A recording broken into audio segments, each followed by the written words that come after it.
आप सभी के हृदय में विराजमान परमात्मा को मेरी राम राम।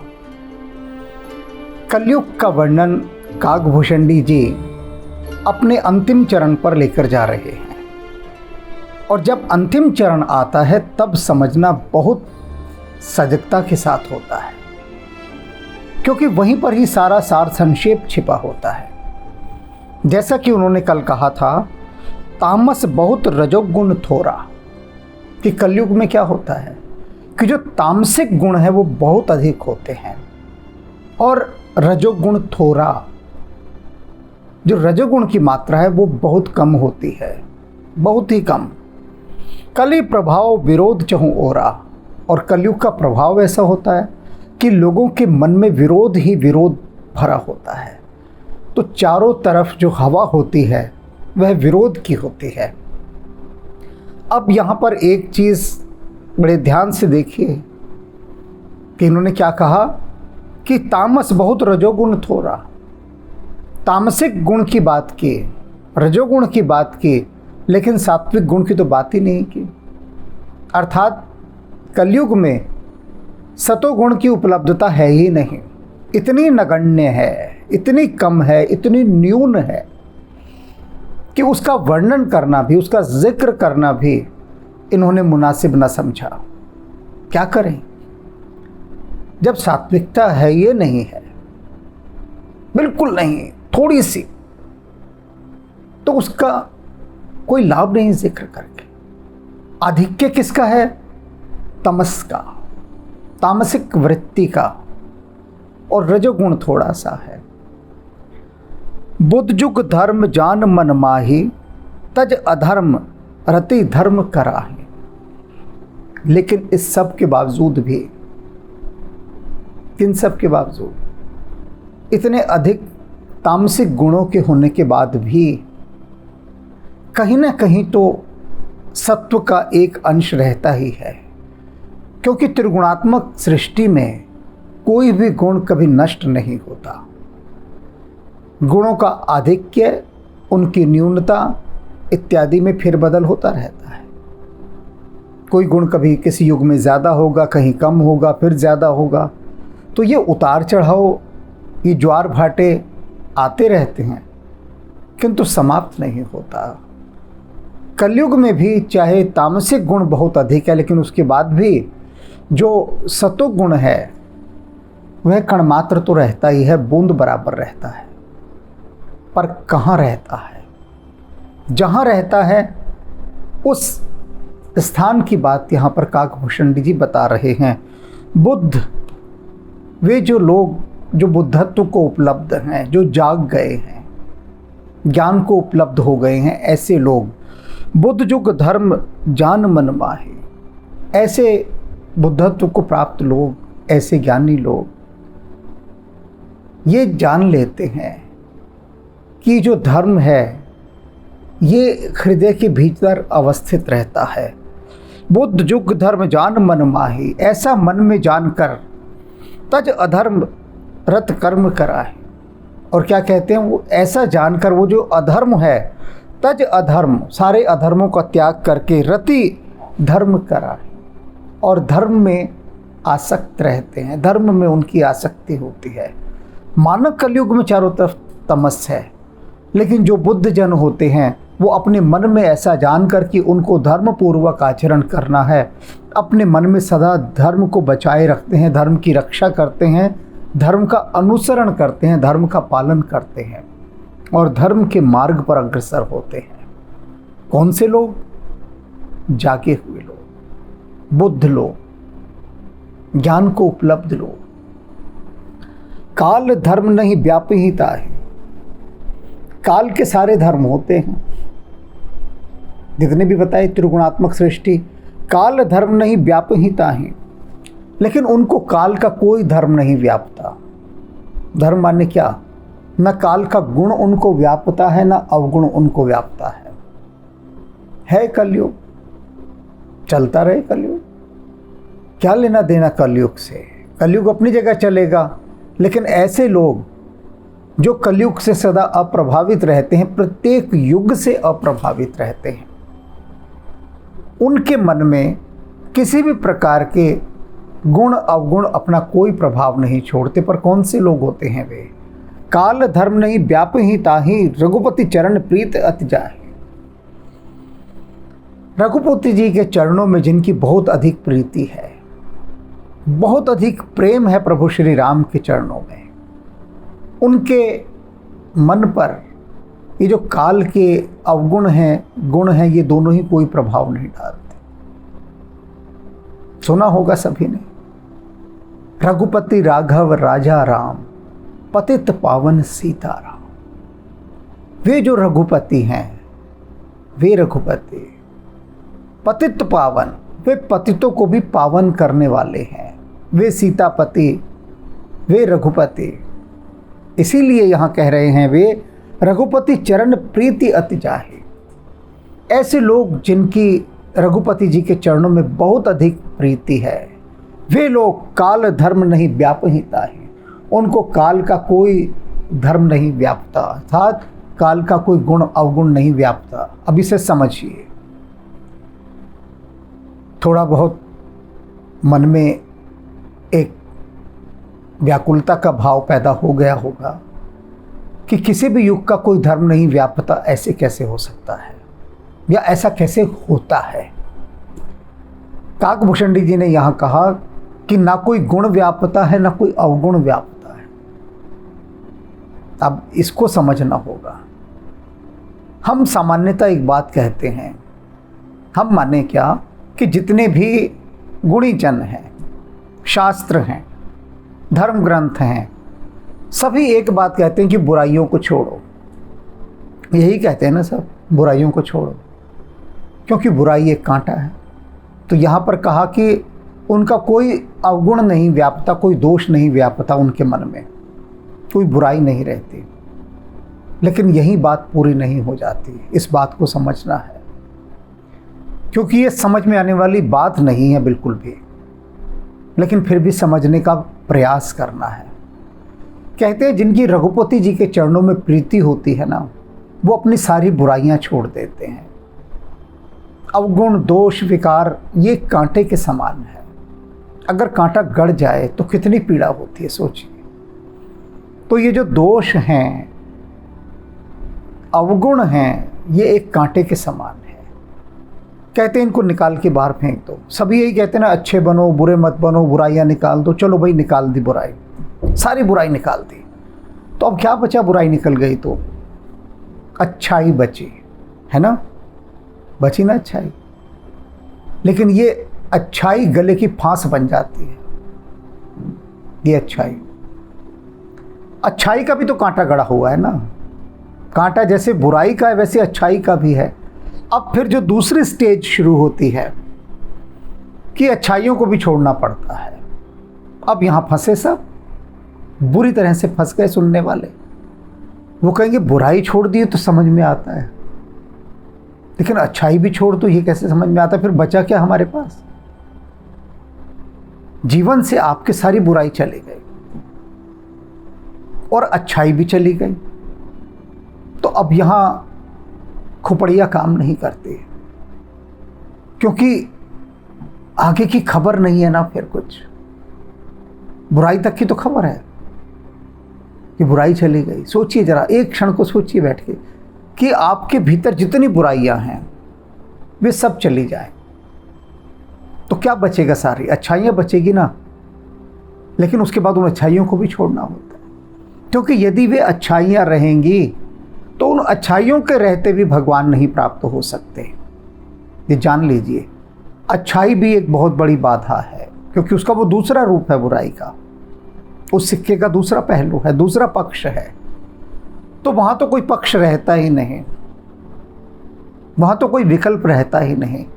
जब निर्विकल्प की अवस्था हो जाती है तब वहाँ पर परमात्मा प्रकट होता है। लेकिन मनुष्य क्या है?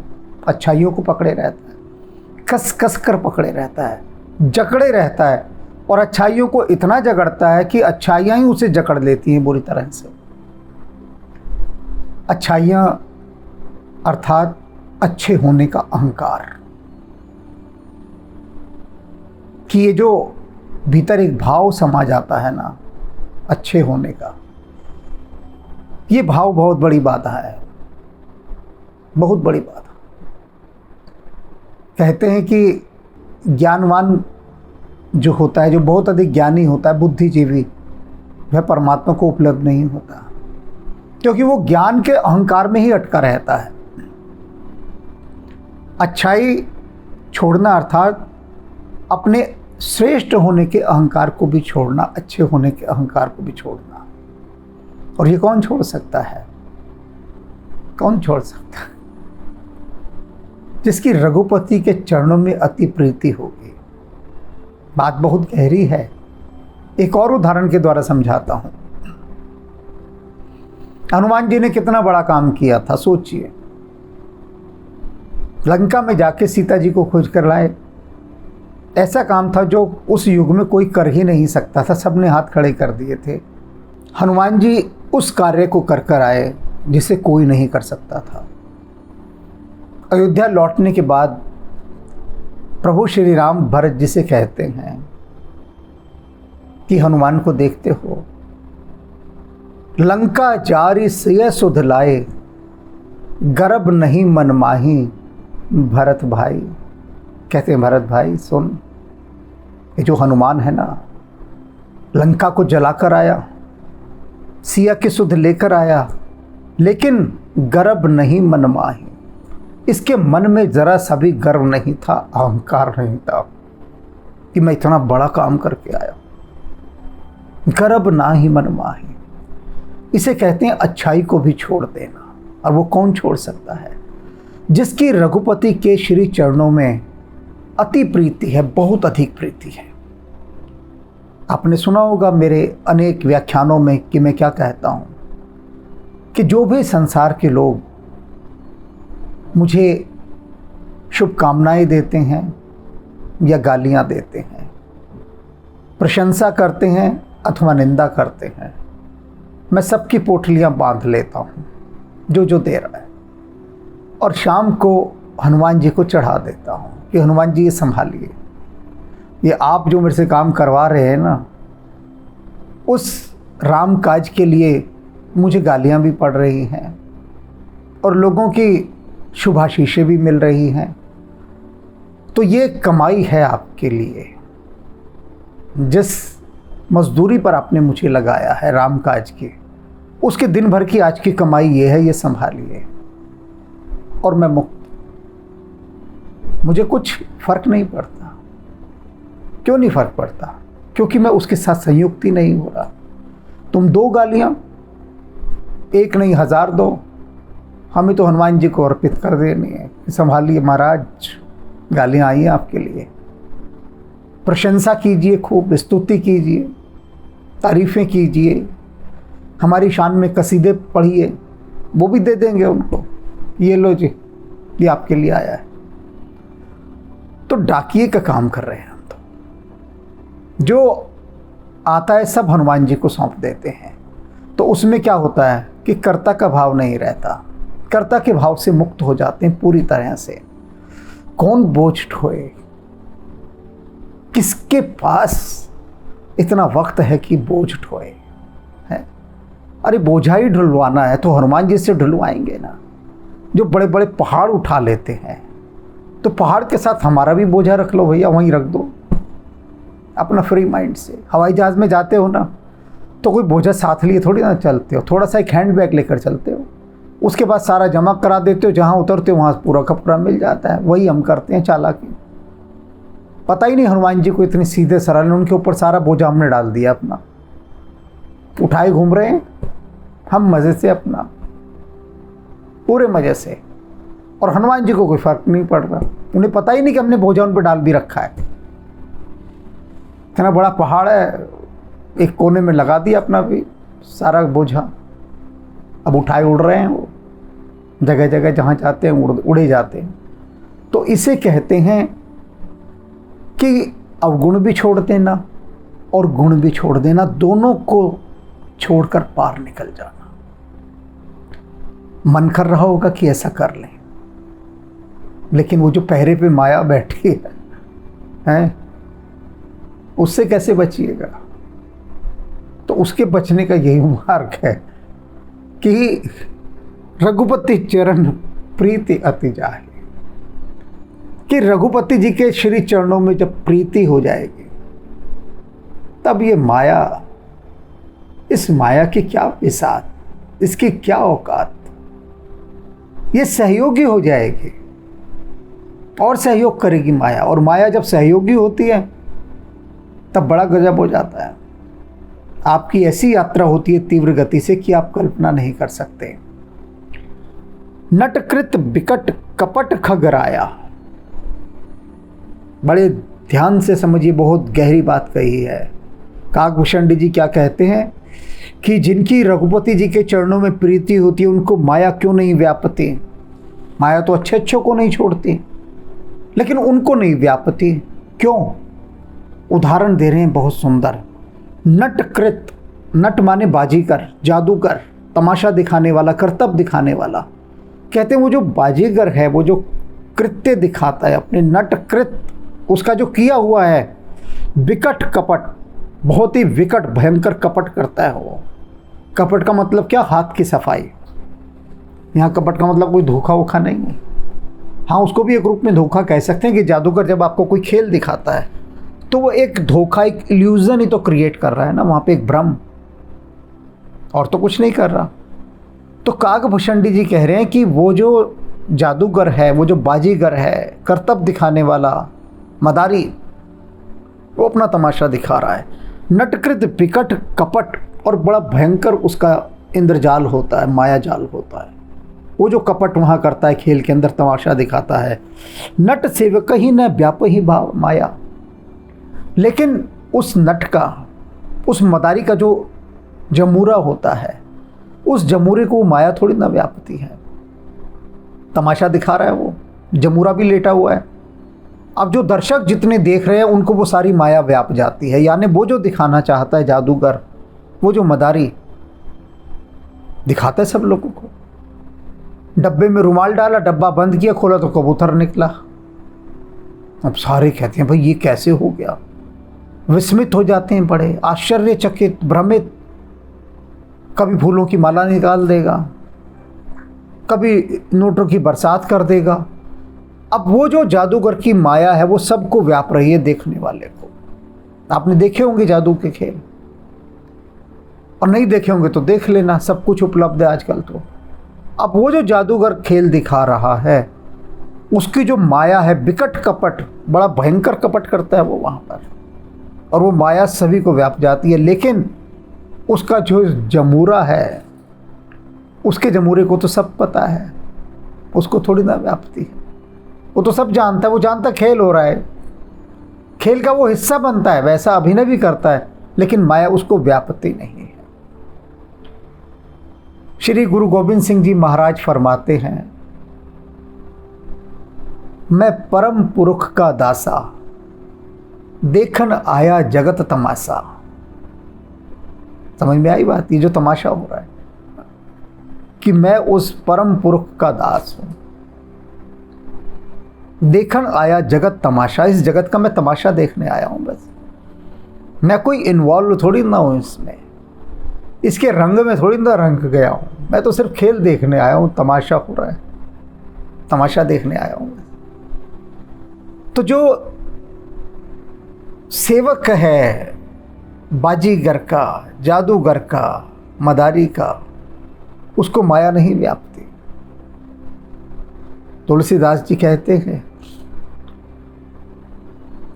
राम झरोखे बैठ के जग का मुजरा देख। ये सारा संसार एक मुजरे के समान कब दिखाई देगा तुमको? जब तुम राम के झरोखे में बैठकर इसको देखोगे, उस झरोखे से देखोगे जहां राम जी बैठे हैं, तो तब तुम्हें सारा संसार, इसका खेल, इसका पसारा, ये सब एक मुजरे के समान दिखाई देगा। मुजरा क्या होता है समझ लो। मुजरा माने एक ऐसा नाच जो आकर्षित करता है दूसरे को। तो इस संसार में हम क्या कर रहे हैं? इस पूरे संसार में सभी मुजराई तो कर रहे हैं, अर्थात अपनी प्रतिभा से, अपनी योग्यता से, अपने गुणों से, अपने अवगुणों से दूसरे को आकर्षित करने में लगे हैं, और कुछ नहीं हो रहा। यहाँ सभी कोई एक दूसरे को आकर्षित कर रहे हैं, सब नाच रहे हैं, सब मुजरा कर रहे हैं। सबका मुजरा अलग अलग लोगों के लिए, कोई किसी के लिए मुजरा कर रहा है, कोई किसी के लिए मुजरा कर रहा है, लेकिन सभी मुजरा कर रहे हैं, सबके लिए मुजरा कर रहे हैं, एक दूसरे को आकर्षित करने के लिए। ये जो धरती है ये सूरज के लिए मुजरा कर रही है, ये जो चांद है वो धरती के लिए मुजरा कर रहा है, धरती भी चांद के लिए मुजरा कर रही है। ये जितने भी ग्रह उपग्रह हैं, जितने सैयारे हैं, सब एक दूसरे के लिए मुजरा कर रहे हैं। तभी कह रहे हैं ना, राम झरों के बैठ के जग का मुजरा देख। और गुरु गोविंद सिंह महाराज फरमा रहे हैं, मैं परम पुरख का दासा देखन आया जगत तमाशा। तो जो राम के श्री चरणों में अपनी अनन्य प्रीति रखते हैं, उन्हें माया नहीं व्यापती। देखते हैं, वो माया को पहचान जाते हैं, माया के साथ वैसा वो अभिनय मात्र कर रहे होते हैं जैसे जमूरा करता है। जमूरे को बाजीगर की माया नहीं व्यापती। तो ये जो अपने हृदय में राम की, रघुपति जी की भक्ति लिए सदा निमग्न रहते हैं, उन्हें माया नहीं छूती। हरि माया कृत दोष गुण बिन हरि भजन न जाहि। कहते हैं जो हरि की माया से प्रेरित गुण और दोष हैं होते ना, जितने भी, जिनकी मैंने भी चर्चा की थी, गुण भी और दोष भी, ये दोनों ही बिन हरि भजन न जाए। जब तक हरि का भजन नहीं करोगे ना, हरि को भजोगे नहीं, तब तक ये नहीं जाते। ये एंटीडोट है। श्री हरि के भजन, उनको भजना। अब भजने में ये मत समझ लेना कि म्यूज़िक सिस्टम लगाया और उस पर भजन लगा दिए कि भैया हम भज रहे हैं, भजन चल रहा है, ये तो कहा गया है। नहीं, जो कहा गया है उसका वास्तविक अर्थ ग्रहण करना ही तो बड़ी मुश्किल बात है। अगर उसका सही अर्थ पता लग जाए तब तो बात हो रहा है। भजना माने क्या? जो भगवान कृष्ण अर्जुन से कहते हैं कि तू मुझ में मन वाला हो, मुझे भज, यानी मुझ में लीन हो जा। भजना माने लीन होना, लवलीन होना, उनमें डूब जाना, उनमें एक रूप हो जाना, ऐसी स्थिति को उपलब्ध हो जाना। और जो ऐसी स्थिति को उपलब्ध हो जाते हैं, उन्हें ये माया से उत्पन्न गुण और दोष वे छू भी नहीं पाते। भजई राम तज काम सब अस विचार मन माहे। कि अपने मन में ये सब विचार करके, अच्छी तरह से विचार करके, भजई राम, राम का नाम भज तो तज काम सब, सारे काम छोड़कर। एक पंडित जी इसकी व्याख्या कर रहे थे, सुन रहे थे हम क्या व्याख्या कर रहे हैं। वो कह रहे हैं, देखो भक्तों, काकभूषणी जी यहाँ पर कह रहे हैं कि अपने जितने भी तुम्हारे फालतू के काम है ना, इन सब कामों को छोड़ दो। ये सब काम धंधे छोड़ के सिर्फ राम का भजन करना चाहिए, बस राम का भजन। ये घर परिवार इसमें मत उलझो, राम के भजन करो। सब काम छोड़कर, कहते देखो तुलसीदास जी ने कहा है, भजे राम तजी काम सब। काम सब, सारे काम छोड़ दो ना। काम माने कार्य नहीं, काम माने इच्छाएं, वासनाएं, कामनाएं। काकभूषणी जी कह रहे हैं अपनी सारी वासनाएं, इच्छाएं, उनको त्याग करके। अब यहाँ भी समझ लीजिए, क्योंकि उलझने पग पग पर हैं। व्यक्ति सोचेगा कि अच्छा, अगर हम अपनी सारी इच्छाएं छोड़ दें तो उसका मतलब हम ये भी इच्छा छोड़ दें, हम अपना घर ना बनाएं, हम नौकरी ना करें, ये भी तो इच्छा है। तो इन सारी इच्छाओं को छोड़कर हम बस राम का नाम ही भजते रहें और कुछ करें ही ना। काहिल हो जाएं, आलसी हो जाएं, अकर्मण्य हो जाएं, बस राम का नाम ही भजते रहो और कोई काम मत करो, क्योंकि यहाँ कह दिया गया कि तज काम सब। नहीं, वे कामनाएं जो गहरी लालसाओं से भरी हैं, ऐसी इच्छाएं जो लालच से भरी हैं, उनको त्याग कर। जब ये कह रहे हैं सब कामनाओं को छोड़कर, तो कौन सी कामनाएं? इसकी भी तो कैटेगरी बनाओगे ना, इसका भी तो विभाजन करोगे, वर्गीकरण करोगे। तो वे कामनाएं जो लोभ और लालच से प्रेरित होती हैं, उन कामनाओं को छोड़कर, बाकी कामनाओं को नहीं, क्योंकि बाकी कामनाएं तो कर्तव्य के अंतर्गत आती हैं। उन कामनाओं को कैसे छोड़ सकते हैं? छोड़ा ही नहीं जा सकता और ना छोड़ना चाहिए, बिल्कुल भी नहीं छोड़ना चाहिए। कुछ लोग ऐसी कामनाओं को छोड़ छोड़कर सन्यासी हो गए, घर बार छोड़कर भाग गए, तो वो पलायनवादी हुए। नहीं, यहां छोड़ने जैसा कुछ भी नहीं है इस संसार में। क्या छोड़िएगा, क्या छोड़कर जाइएगा? छोड़ना यदि कुछ है तो आसक्ति को छोड़ना है। छोड़ना यदि कुछ है तो जो जीवन का अनावश्यक है उसे छोड़ना है। जो परमावश्यक है उसे तो थामे ही रखना है ना, उसे थोड़ी ना छोड़ा जा सकता है। भजई राम तज काम सब अस विचार मन माहे। तो ऐसा विचार करने के बाद केवल उन कामनाओं को जो लोभ लालसा से भरी हुई हैं उनको छोड़कर बस राम का भजन करना चाहिए, राम में लीन रहना चाहिए। और जब ऐसी अवस्था आ जाएगी तब भीतर से वो शुद्ध बुद्ध आत्मा प्रकट होगी जो गुणातीत है, जिससे ना कोई गुण व्यापता है ना कोई अवगुण व्यापता है, जिससे ना कोई पाप छूता है ना कोई पुण्य छूता है। ये बहुत आगे की बात है, क्योंकि यहाँ उसका जिक्र हुआ है तो हमने कह दिया, वरना ये बुद्धि में आने वाली बात नहीं है। अभी तो इतनी बात बुद्धि में आ जाए, पहला चरण कि बुराइयों को छोड़ना है, अवगुणों को छोड़ना है, बस इतनी बात पहले समझ में आ जाए। ये प्रथम चरण है, बाद का चरण बाद में ही तो आएगा, और अभी बाद में बहुत कुछ आएगा। इसलिए जितना जितना बूंद बूंद मिल रहा है ना, पीते जाइए, क्योंकि अभी बहुत सारी बूंदें बाकी हैं, बहुत सारी बूंदें। और बूंद ही टपक जाए जीभ पर उतना ही काफ़ी है। जो अच्छी दवाइयाँ होती है ना, बहुत प्रभावशाली, देखा होगा कि जीभ पर सिर्फ एक बूंद टपकाई जाती है उसकी, और वो पूरा काम करती है। एक बूंद, एक बूंद, एक बूंद। राम राम। जय मंगल मूर्ति राम अयन, जय सद्गुण सन्मति भक्ति सदन, जय ब्रह्म विचार प्रसार करण, कुविचार कलेश कलाप हरण, जय सर्व प्रपंच प्रशूल समन, जय जीवन सारथि सत्य शरण, जय संकट मोचन राम रमण, अभिनंदन वंदन कोटि नमन। अभिनंदन वंदन कोटि नमन, अभिनंदन वंदन कोटि नमन।